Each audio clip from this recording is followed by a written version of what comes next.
The secret to wholesale real estate is the art of identifying seller motivation.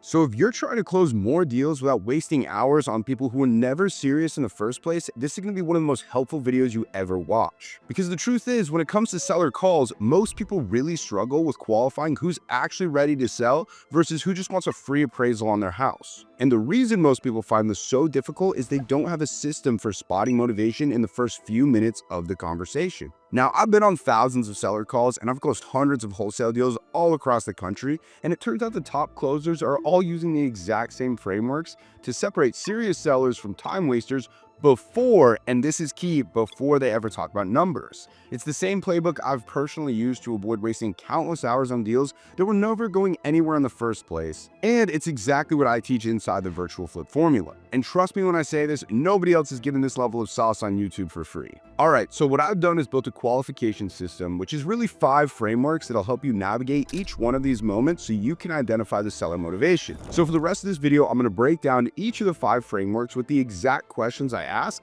and what responses I'm looking for. And at the end, I'll give you 3 key takeaways so you can use this system on your very next seller call. Alright, let's start with framework 1.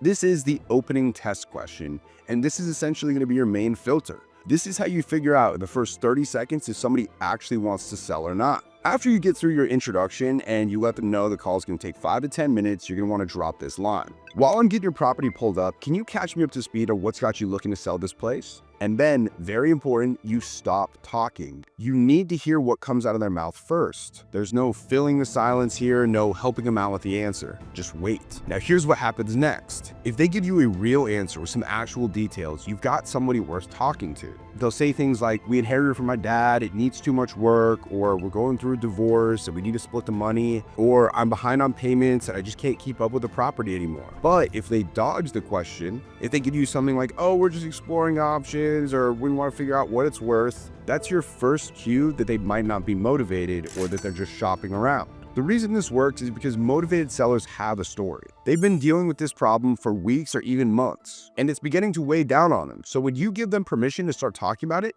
they'll start unloading almost like they're venting. Now, what you don't want to do is just accept some vague answer and move on. If somebody won't answer this question directly or tries to flip it back to you with, how much are you offering, they're probably not ready. If you've got the time, you can still gather information, but trust me from experience, you need to understand the deal probably isn't going to happen. But that doesn't mean you just delete their contact info. You want to tag them for a follow-up, and then a few weeks later, go ahead and try again. The reason I personally love this is because a lot of time, especially if you're just starting out, wholesaling is volume. So save yourself the 30 minutes of wasted conversation on the one-off chance that it's going to close. Think about how many calls you've been on where you didn't find out until the end that they weren't serious, and this is going to eliminate that. So that's framework 1, one question that tells you if the rest of the conversation is even worth having. And once you know they're worth talking to, that's when framework 2 comes in. This is the therapist method. Once they start talking about why they're selling, your job completely changes. You are not selling anymore. You are not pitching anything. Your only job is to keep them talking as long as possible, because every single minute they spend explaining their situation is another minute they're convincing themselves that they need to sell. And this is where most people mess up. They hear the reason and they immediately jump in to talk about their offer or the process, and this kills all momentum. It shifts the dynamic from them explaining their problem to you, trying to sell them on a solution. I describe this like acting like a therapist. Just use simple phrases that'll get them to keep going. Oh, really? Tell me more about that. Wow, how long has that been going on? That sounds stressful.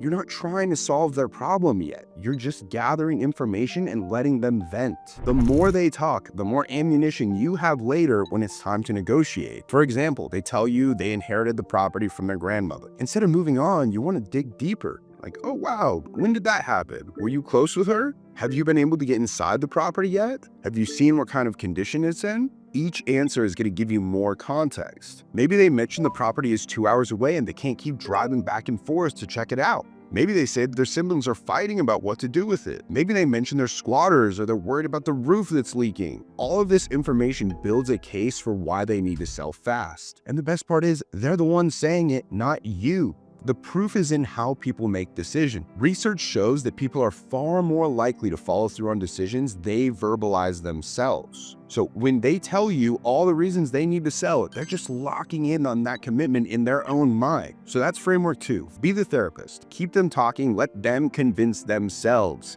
And once that part of the conversation has organically come to a close, you can dig even deeper with framework 3, which I like to call the journalist approach. This is where you ask questions. Essentially, you need to understand the who, what, when, where, and why of everything that's happening. Let's start with who. Who else is involved in this decision? Who lives in the property right now? Who's responsible for maintaining it? Who would be upset if they weren't part of this conversation? Then you can move to the what's. What have you tried to do about this situation already? What repairs does the property need? What would happen if you kept the property for another 6 months? Next is when. When did this problem start? When do you need to be out of the property? When is your next mortgage payment due? Then we move to where.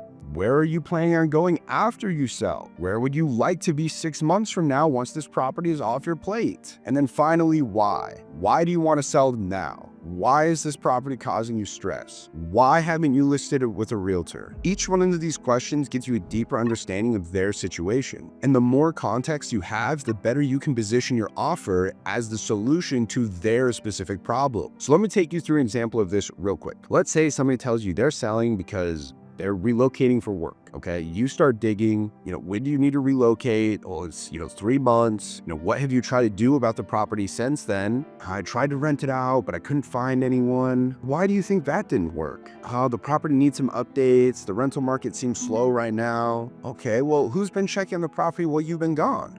My brother, but he's tired of driving over there. You see, now you have a full picture. They've been dealing with this for 3 months. They've tried other options. The property needs work, and they're relying on somebody else who's getting frustrated. That is real seller motivation. Now, what you don't want to do is rapid fire these questions like an interrogation, okay? You need to space them out naturally throughout the conversation. This makes it feel like you're genuinely curious about their situation, not just filling out a checklist, which you should be, right? The journalist approach gives you all the pieces of the puzzle. And when you have all the pieces, you can see exactly what kind of deal this is and what they really need. So let's get into framework 3. Ask the who, what, when, where, and why until you understand their situation better than they do. And here's where it gets interesting. Once you have all that information, framework 4 is what really locks everything in, which is the mirror back technique. After they've told you about their situation, you need to be able to repeat it all back to them. And this is going to accomplish 2 very important things. First, it shows them you were actually listening. Second, it forces them to confirm their own reasons for selling out loud one more time. So here's how you can do this. Let me make sure I have this right.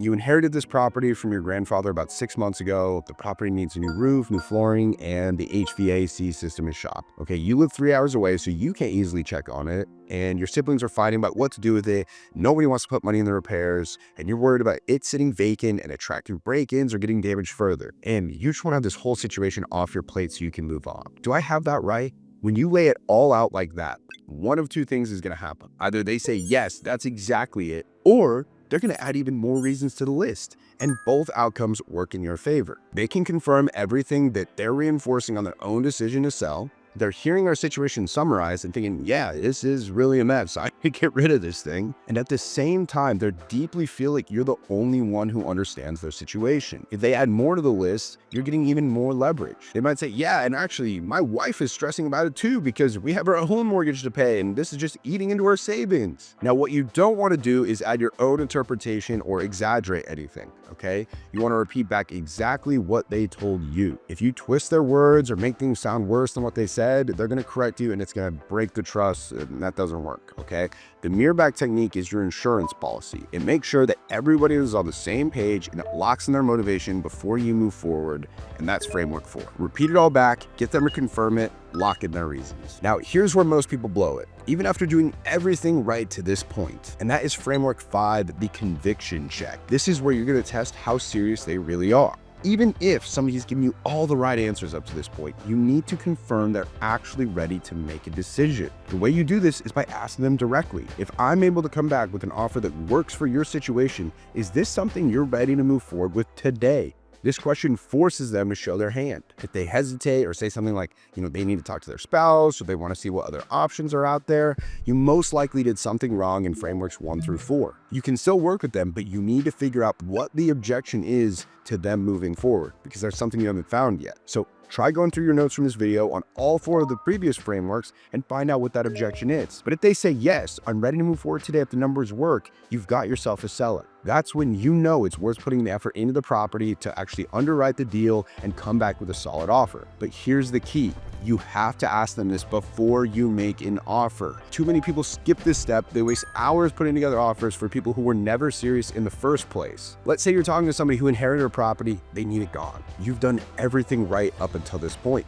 They've told you all about the situation. You've mirrored it back and it seems like a slam dunk. But when you ask if they're ready to move forward today, they say, well, I think so, but I need to talk to my brother first. That means you didn't get the who from Framework 3, and the odds are this deal isn't happening today unless you can get the brother on the phone. Okay, you can't get everything signed if you don't have all the decision makers there. The conviction check protects your time and your energy. It ensures that you're only making offers to people who are ready to actually sign a contract. And when somebody tells you they're ready, they'll commit it out loud. That makes it so much harder for them to back out later because people naturally want to stay consistent with what they've said and they want to be fair. Now, what you don't want to do is skip this step because you're worried about sounding pushy. You're not being pushy. You're being professional and you're protecting both of your time. Any serious seller is going to appreciate the directness. That conviction check is your final filter. It's what separates the wholesalers who make $50K a month from those who make pretty much nothing. 5 frameworks, that's all it takes. Ask for the commitment before you make the offer, protect your time, and only work with people who are ready. All right, let's bring it all together.